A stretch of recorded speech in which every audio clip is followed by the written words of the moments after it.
Like Or the it could be brain, that. exactly. Like this book versus septology um, is showing us what it looks like when the divine exists, but the character isn't fully going to be able to see it. And we as readers really have to read between the lines to see it and to pull the cheat code and say, because he's capable of the brilliance in writing and like to show us that would represent like something I think that almost felt cheap to him in a way, perhaps in this context.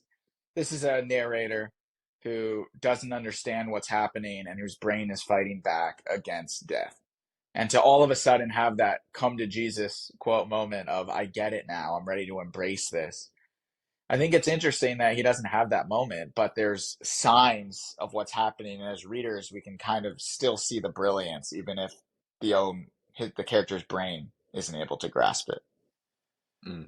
Um, Yeah, I'm sure there are arguments to be made against it, but I think it could have been done with it, and I think it would have improved. It wouldn't have changed anything else, and at least for me, as a reader who'd never read Fawcett before, I think it would have improved my experience and I would have been like, oh yeah, I see the hype, but I mean, again, it's just yeah, yeah. like here, like this is what an example, like this is during a moment where the narrator of The Shining is face to face with the Shining presence. And I think like the passage I'm about to read is a really good example of like, we know that there's a miracle, a brilliant thing happening here.